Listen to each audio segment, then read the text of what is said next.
ओम सम शनिश्चराय नमः। हर हर महादेव। श्री शिवाय नमस्तुभ्यम। शिव जी के उपाय चैनल में आप सबका बहुत बहुत स्वागत है। आप सब भी कमेंट में हर हर महादेव अवश्य लिखिएगा। आइए आज के वीडियो में हम शनिवार व्रत कथा का श्रवण करेंगे। शनिवार व्रत कथा। एक समय सूर्य, चंद्रमा, मंगल, बुध, बृहस्पति, शुक्र, शनि, राहु और केतु इन ग्रहों में आपस में झगड़ा हो गया कि हम सब में सबसे बड़ा कौन है। सब अपने आप को बड़ा कहते थे। जब आपस में कोई निश्चय ना हो सका तो सब के सब आपस में झगड़ते हुए इंद्र के पास गए और कहने लगे कि आप सब देवताओं के राजा हो, इसलिए आप हमारा न्याय करके बतलाओ कि हम 9 ग्रहों में सबसे बड़ा कौन है। राजा इंद्र इनका प्रश्न सुनकर घबरा गए और कहने लगे कि मुझ में यह सामर्थ्य नहीं है जो किसी को बड़ा या छोटा बतला सकूं। मैं अपने मुख से कुछ नहीं कह सकता हूँ। हाँ, एक उपाय हो सकता है।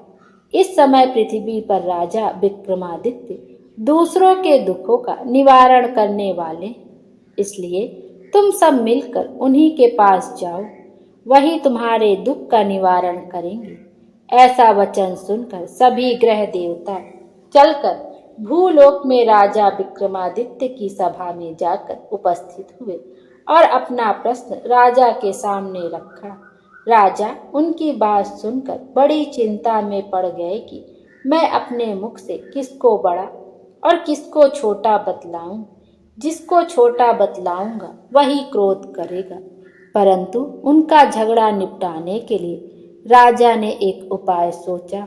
उन्होंने सोना, चांदी, कांसा, पीतल, सीसा, रांगा, जस्ता, अभ्रक और लोहा 9 धातुओं के 9 आसन बनवाए।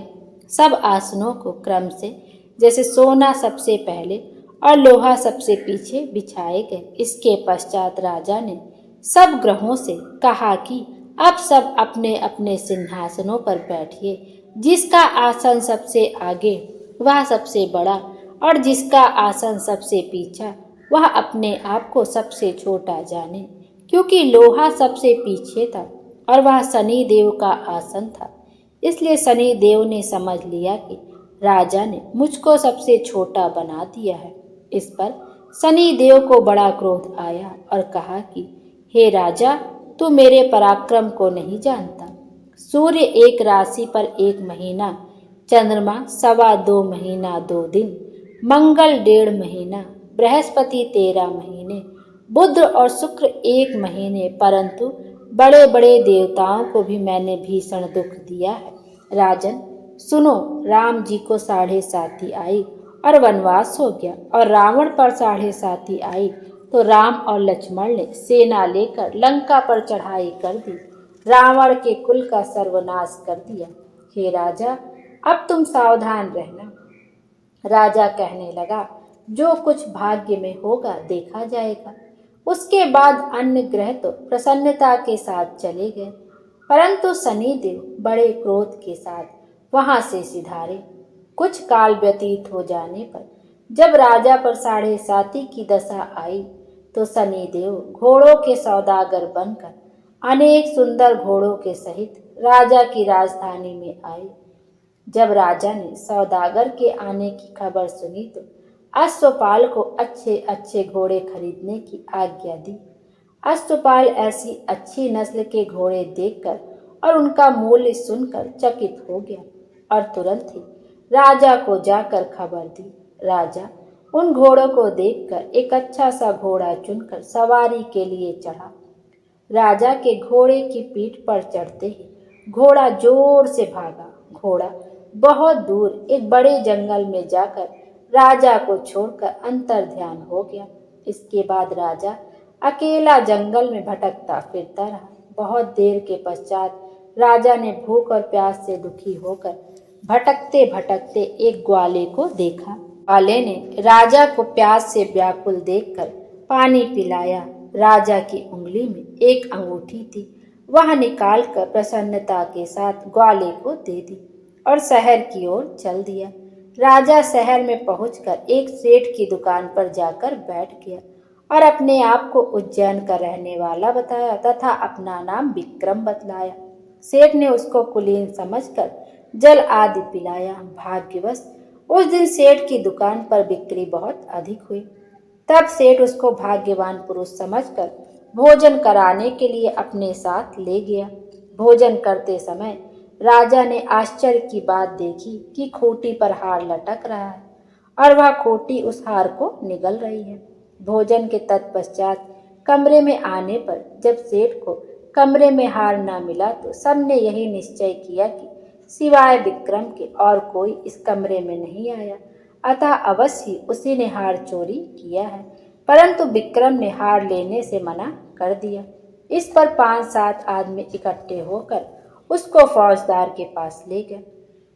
फौजदार ने उसको राजा के सामने उपस्थित कर दिया और कहा कि राजा, यह आदमी तो भला प्रतीत होता है, चोर मालूम नहीं होता, परंतु सेठ का कहना है कि इसके सिवाय और कोई घर में आया ही नहीं, अवश्य ही इसी ने चोरी की है। तब राजा ने आज्ञा दी कि इसके हाथ पैर काटकर चौरंगिया किया जाए। राजा की आज्ञा का तुरंत पालन किया गया और विक्रम के हाथ पैर काट दिए गए। इस प्रकार कुछ काल व्यतीत होने पर एक तेली उसको अपने घर ले गया और कोल्हू पर उसको बिठा दिया। विक्रम उसका बैठा हुआ जुबान से बैल हाँकता रहा। शनि की दशा समाप्त हो गई और एक रात को वर्षा ऋतु के समय वह मल्हार राग गाने लगा। उसका गाना सुनकर उस शहर के राजा की कन्या उस राग पर मोहित हो गई और दासी को खबर लेने भेजा कि शहर में कौन गाना गा रहा है। दासी सारे शहर में फिरती फिरती क्या देखती है कि तेली के घर में चौरंगिया राग गा रहा है। दासी ने महल में आकर राजकुमारी को सब वृतांत सुना दिया। बस उसी क्षण राजकुमारी ने अपने मन में यह प्रण कर लिया, चाहे कुछ भी हो, मैं इस चौरंगिया के साथ विवाह करूंगी। प्रातः काल होते ही जब दासी ने राजकुमारी को जगाना चाहा तो राजकुमारी अनशन व्रत लेकर पड़ी रही। तब दासी ने रानी के पास जाकर राजकुमारी के ना उठने का वृतांत कहा। रानी ने तुरंत ही वहां पर आकर राजकुमारी को जगाया और उसके दुख का कारण पूछा। तो राजकुमारी ने कहा कि माता जी, मैंने यह प्रण कर लिया है कि तेली के घर में जो चौरंगिया है मैं उसी के साथ विवाह करूंगी। माता ने कहा, पगली, यह क्या बात कह रही है? तुझको किसी देश के राजा के साथ ब्याहा जाएगा। कन्या कहने लगी कि माता जी, मैं अपना प्रण कभी नहीं तोड़ूंगी। माता ने चिंतित होकर यह बात राजा को बताई। तब महाराज ने भी आकर यह समझाया कि मैं अभी देश देशांतर में अपने दूत भेजकर सुयोग्य, रूपवान एवं बड़े से बड़े राजकुमार के साथ तुम्हारा विवाह करूंगा। ऐसी बात तुमको कभी नहीं विचारनी चाहिए। कन्या ने कहा, पिताजी, मैं अपने प्राण त्याग दूंगी, परंतु दूसरे किसी से विवाह नहीं करूंगी। इतना सुनकर राजा ने क्रोध से कहा, यदि तेरे भाग्य में ऐसा ही लिखा है तो जैसी तेरी इच्छा हो वैसा ही कर। राजा ने तेली को बुलाकर कहा कि तेरे घर में जो चौरंगिया है उसके साथ में अपनी कन्या का विवाह करना चाहता हूँ। तेली ने कहा, यह कैसे हो सकता है? कहाँ आप हमारे राजा और कहाँ मैं एक नीच तेली। परंतु राजा ने कहा, भाग्य के लिखे को कोई टाल नहीं सकता है। अपने घर जाकर विवाह की तैयारी करो। राजा ने उसी समय तोरण और बंदरवाल लगाकर अपनी राजकुमारी का विवाह चौरंगिया बने विक्रमादित्य के साथ कर दिया। रात्रि को जब विक्रमादित्य और राजकुमारी महल में सोए तो आधी रात के समय शनिदेव ने विक्रमादित्य को स्वप्न दिया कि राजा, कहो, मुझको छोटा बतलाकर तुमने कितना दुख उठाया। राजा ने क्षमा मांगी। शनिदेव ने प्रसन्न होकर विक्रमादित्य को हाथ पैर दिए। तब राजा ने कहा, महाराज, मेरी प्रार्थना स्वीकार करें कि जैसा दुख आपने मुझे दिया ऐसा दुख किसी और को ना दें। शनिदेव ने कहा कि तुम्हारी यह प्रार्थना मुझे स्वीकार है। जो मनुष्य मेरी कथा सुनेगा या कहेगा उसको मेरी महादशा में कभी किसी प्रकार का दुख नहीं होगा और जो नित्य ही मेरा ध्यान करेगा या चींटियों को आटा डालेगा उसके सब मनोरथ पूर्ण होंगे। इतना कहकर शनिदेव अपने धाम को चले गए। राजकुमारी की आंख खुली तो उसने राजा के हाथ पांव सही सलामत देखे तो उसे बहुत आश्चर्य हुआ। उसको देखकर राजा ने अपना समस्त हाल कहा कि मैं उज्जैन का राजा विक्रमादित्य हूँ। यह बात सुनकर राजकुमारी अत्यंत प्रसन्न हुई। प्रातःकाल राजकुमारी से उसकी सखियों ने पूछा तो उसने अपने पति का समूचा वृतांत कह सुनाया। तब सब ने प्रसन्नता प्रकट की और कहा कि ईश्वर ने आपकी मनोकामना पूर्ण कर दी। जब उस सेठ ने यह बात सुनी तो वह विक्रमादित्य के पैरों में गिरकर क्षमा मांगने लगा कि आप पर मैंने चोरी का झूठा दोष लगाया, अतः आप मुझको जो चाहे दंड दे। राजा ने कहा, मुझ पर शनि देव का कोप था, इसी कारण यह सब दुख मुझको प्राप्त हुआ है। इसमें तुम्हारा कोई दोष नहीं है। तुम अपने घर जाकर अपना कार्य करो।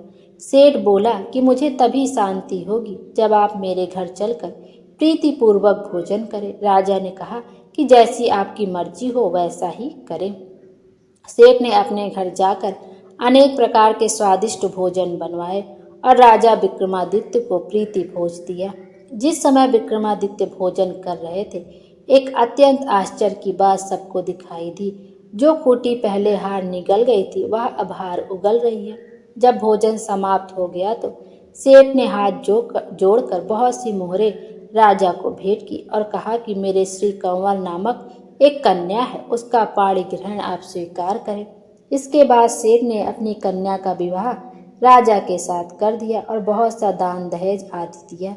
इस प्रकार कुछ दिनों तक वहां निवास करने के पश्चात विक्रमादित्य ने शहर के राजा से कहा कि अब मेरी उज्जैन जाने की इच्छा है। फिर कुछ दिन के बाद विदा लेकर राजकुमारी मनभावनी सेठ की कन्या श्री कंवरी तथा दोनों जगह के दहेज में प्राप्त अनेक दास दासी रथ और पालकियों सहित विक्रमादित्य उज्जैन की तरफ चले। जब शहर के निकट पहुंचे और पुरवासियों ने राजा के आने का संवाद सुना तो समस्त उज्जैन की प्रजा अगवानी के लिए आई। तब बड़ी प्रसन्नता से राजा अपने महल में पधारे। सारे शहर में बड़ा भारी महोत्सव मनाया गया और रात्रि को दीपमाला की गई। दूसरे दिन राजा ने शहर में यह सूचना प्रेषित करवाई कि शनिश्चर देवता सब ग्रहों में सर्वोपरि हैं। मैंने इनको छोटा बतलाया, इसी से मुझे यह दुख प्राप्त हुआ है।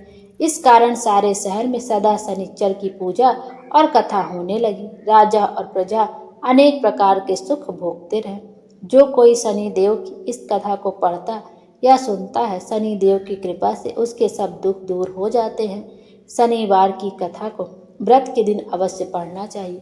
बोलो शनि देव महाराज की जय। आइए आज के वीडियो में हम श्रावण पूर्णिमा की व्रत कथा का श्रवण करेंगे। प्राचीन समय में एक नगर था, उसमें तुंगध्वज नाम का एक राजा राज्य करता था। उस राजा को शिकार करने का बहुत शौक था। एक दिन वो जंगल में शिकार करने गया और शिकार करते करते जब वह बहुत थक गया तो थकान को दूर करने के लिए एक बरगद के पेड़ के नीचे जाकर बैठ गया। वहां उसने देखा कि कई सारे लोग साथ मिलकर सत्यनारायण भगवान की पूजा कर रहे हैं। राजा ने अपने अभिमान के कारण ना ही भगवान को प्रणाम किया और ना ही कथा में गया और ना ही उसने प्रसाद लिया। फिर वह अपने नगर वापस लौट गया।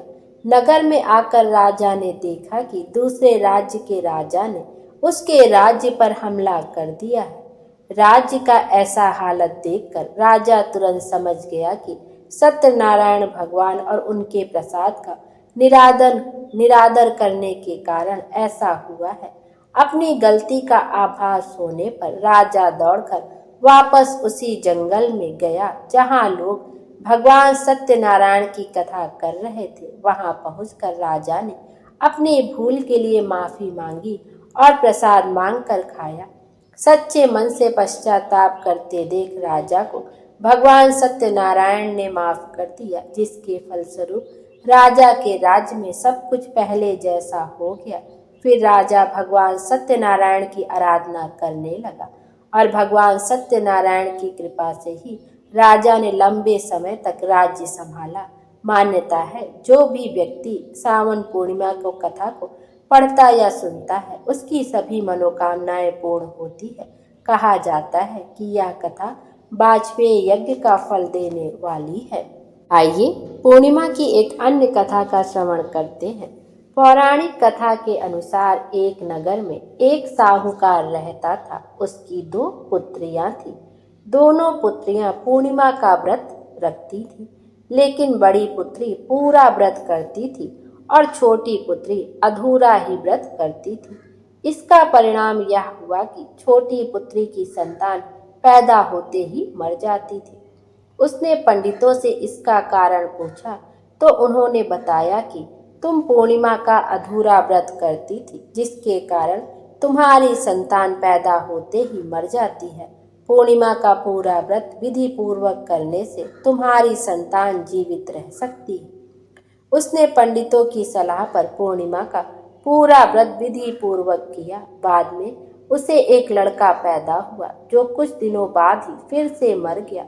उसने लड़के को एक पाटे पीढ़े पर लिटाकर ऊपर से कपड़ा ढक दिया। फिर बड़ी बहन को बुलाकर लाई और बैठने के लिए वही पाटा दे दिया। बड़ी बहन जब उस पर बैठने लगी तो उसका घाघरा बच्चे को छू गया। बच्चा घाघरा छूते ही रोने लगा। तब बड़ी बहन ने कहा कि तुम मुझे कलंक लगाना चाहती थी, मेरे बैठने से यह मर जाता। तब छोटी बहन बोली कि यह तो पहले से ही मरा हुआ था, तेरे ही भाग्य से यह जीवित हो गया है, तेरे पुण्य से ही यह जीवित हुआ है। उसके बाद नगर में उसने पूर्णिमा का पूरा व्रत करने का ढिंढोरा पिटवा दिया। बोलिए माता लक्ष्मी की जय। जो भी पूर्णिमा का व्रत करता है उसकी सभी मनोकामनाएं पूर्ण होती हैं। बोलिए भगवान विष्णु की जय, माता लक्ष्मी की जय। माँ लक्ष्मी हम सब की मनोकामना पूर्ण करें और हमारे जीवन को खुशियों से भर दें। Thank you.